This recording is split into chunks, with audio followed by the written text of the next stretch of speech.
Good day. I'm Gail Hunter. Panoramic Poetry is a spoken word venue in Philadelphia, Pennsylvania. Once a week, poets come to read and listen to the spoken word. Here are some highlights from past Panoramic Poetry gatherings. We're going to keep it growing, keep it flowing, and this next poet is definitely going to add to the heat. I give you none other than Miss Leila Wright, ladies and gentlemen. Please give her a welcome and a round of applause.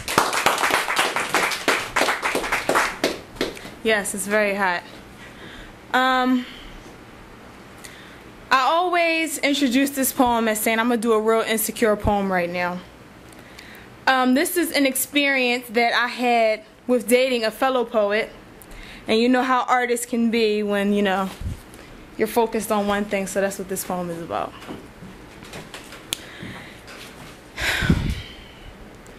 He is a king, sitting upon his throne. And I just wanted to be his queen, but I'm more like his concubine. His concubine. I am more like a jester, entertaining him when he gets time. As I juggle expectations, trying not to drop them, I am an acrobat doing backflips in the air, trying to get his attention. I am a minstrel using obscenities and stereotypes so that you can hear me. I am Aesop using similes and metaphors so you can feel me. And in these bed sheets, I am the master's wench entrenched in sweat and insecurity. I am Mary Magdalene seducing you with literary phrases and comical references, and they say that home is where the heart is.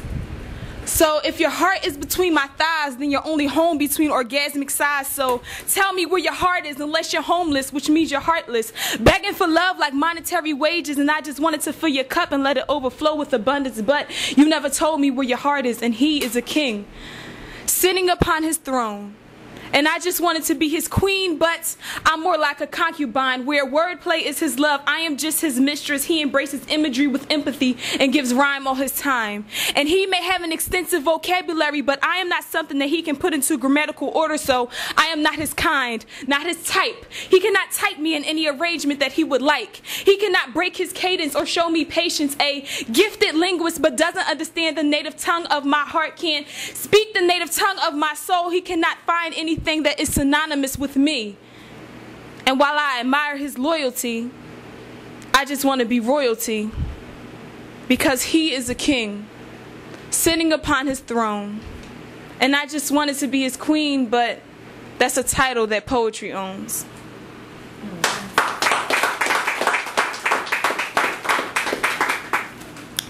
This poem is for my son. His name is Adai. And Adai means the beginning. So I'm just going to get into it. You were the beginning of me. The moment that God spoke of light, when fluorescent beams bounced off stars and into your irises. He made you out of the earth, sculpted you in his image, his likeness. He brushed the dust off your cheekbones. He made your shoulders out of boulders for you to carry the world with more ease, and your sternum with such strength that you would have no problem moving mountains. You were born with feathers in your hair and a spear in your hand, warrior, and I exhaled life into you. See, I remember your first breath. I can still feel your heart beating inside my womb, and although you have not taken your first steps, you will go much further than me. Black man, I cannot promise that it will be easy, but I can promise that I will take each step with you, pick you up when you fall, push you forward when you are weary, ease your pain when you stub your toe on disappointment, and love you when you want to give up. Black man, with the heart of Geronimo and the mind of Marcus Garvey, you will succeed in this life. I have dreams of you, king. I have dreams for you, king. I have hope for you, king. I have a vision of you, king. I have love for you, king. I have a message for you, king. I have enlightenment for you, king. Messiah, prophet, bodhisattva, savior, son. I don't think that I have ever seen anything more beautiful than sunshine reflecting off your eyelashes. More peaceful than your back rising and falling as you slumber. More tranquil than your smile after you have been nourished from my breast.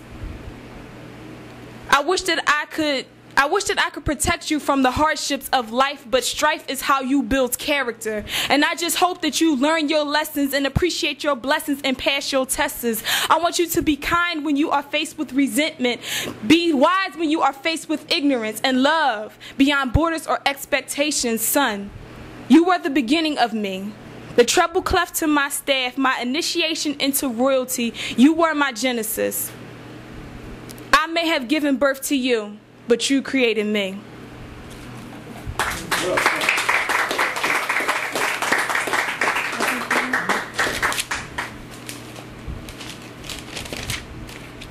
I ain't memorized this one. I'm working on it though. This pain is a stone in my gallbladder, and it pangs and it bangs against my insides and up into my trachea, and it makes me nauseous. I just want to cut myself open and bleed your essence so that I can expel myself of you. This pain is a clogged artery that puts my heart into convulsions, unable to pump fresh experiences. I am stuck with the grease and fat of old memories. Perform open heart surgery so I can rid myself of you and forget or even forgive you. This pain is a hernia, swelling with bitterness. I can barely walk, carrying you everywhere with me. It is a sty. My lovers cannot even look into my eyes. It is the first thing that they see. It is a cleft lip that makes them not want to kiss me. This pain attacks me as an arthritis, inflaming my joints, causing me to be inflexible. It is a cancer. Starting as cysts of doubt, they grow into malignant tumors of lost faith. It is a parasite, feeding off my vitality, and as I grow weaker, it attacks my immune system, leaving me vulnerable to the infection of self-loathing. This pain makes it hard to breathe through asthmatic gas. I am choking on the smog of change. It is a blindness. Even if I open my eyes, I still cannot see. The cataracts are blocking my vision of me and who I want to be. It is a stomach virus that causes me to regurgitate all feelings of belonging. This pain is a vicious bed sore that festers and pusses from lying in the bed of the past for too long. And as I pump morphine of hope into my bloodstream, these lacerations begin to scab over. I take in culture as an analgesic for the agony, arts for a tranquilizer of torment, but patience is the most potent painkiller because time is the antidote. Wow. Thank you.